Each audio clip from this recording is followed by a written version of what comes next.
tout le monde, c'est Ethan 1975 et aujourd'hui on se retrouve pour une nouvelle vidéo de l'attaque des titans, mais cette fois-ci une vidéo théorie au sujet du dernier scan sorti. Bon, j'avoue que je suis un petit peu en retard puisque ça va presque faire maintenant un mois que le scan est sorti, mais bon, on va commencer une théorie donc qui a pour sujet un soi-disant frère d'Eren, c'est ce que j'ai laissé bien sûr sous-entendre dans le titre, et vous allez avoir le sujet de ma théorie tout de suite. Et donc ma théorie, donc c'est parti. Alors donc tout d'abord on a pu voir dans les derniers scans, juste après la résurrection d'Armin, hein, bon, parce que maintenant on est d'accord que c'est plus un secret, hein, ma théorie sur la mort d'Armin elle est complètement dépassée, mais bon, ce qui me rassure c'est que j'avais raison, mais bon, donc après notre petite résurrection d'Armin, on va se rendre compte que l'histoire va bien se dérouler. Bon, je les ai pas encore lus en français donc je ne sais pas exactement comment ça va se passer, mais voilà, je sais que l'histoire va continuer et qu'ils vont arriver à la cave d'Eren, la fameuse cave qu'on attend depuis le début de la série, enfin. Donc bah déjà pour commencer, bon ça n'a pas de rapport avec la théorie mais je tiens quand même à vous le dire, déjà pour commencer, Eren se rend compte qu'il n'a pas la bonne clé, et du coup Levi défonce la porte, donc c'est un peu... on va dire que ça casse un petit peu tout le délire de la série, je veux dire, Eren garde la clé sur lui depuis le début de la série, on se demandait, on se demandait quand est-ce qu'il arriverait enfin à avoir pour arriver à la cave, et finalement c'est pas la bonne clé, donc ça nous casse un peu le délire de la série, mais bon, ma théorie n'est pas là.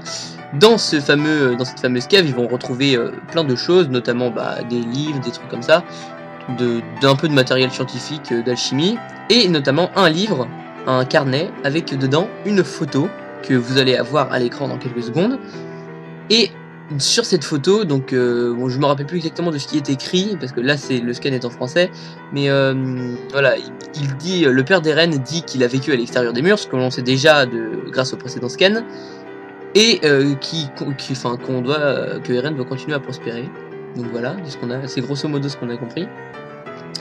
Et moi, ce qui m'intrigue le plus sur cette photo, ce n'est pas ce qui est dit, mais c'est plutôt ce que l'on voit.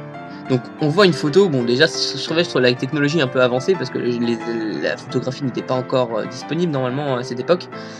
Et voilà, on voit le père d'Eren jeune, comme vous voyez sur la gauche, et à côté de lui, comme vous pouvez le voir, une femme blonde avec un petit enfant blond sur ses genoux.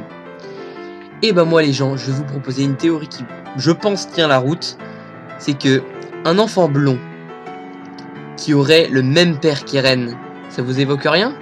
Quelqu'un qui aurait les atomes crochus avec Eren, quelqu'un qui serait sur la même longueur d'onde qu'Eren, et qui, soit dit en passant, pourrait également avoir la même transformation en titan. Je parle bien sûr de Reiner.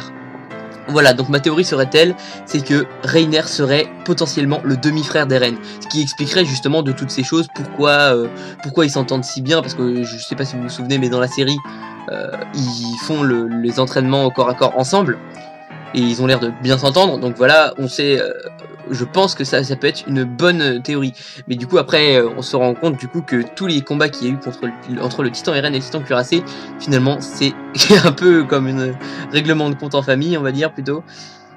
Donc c'était du coup frère contre frère, donc ça changerait un petit peu le cours de la série, je pense. Si Eren savait que Reiner est son demi-frère, ça pourrait complètement changer la tournure de la série.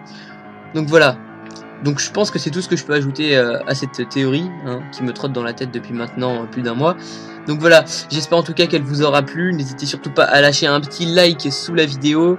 Voilà, un petit commentaire pour me dire si vous êtes d'accord avec cette théorie, ou même si vous en avez d'autres, hein, comme d'habitude. N'hésitez surtout pas à interagir avec moi. Et bien entendu, si vous ne l'avez toujours pas fait, n'hésitez surtout pas à aller vous abonner à la chaîne. Voilà, sur ce les gens, je ne vous dirai qu'une chose, à la prochaine vidéo, et salut tout le monde!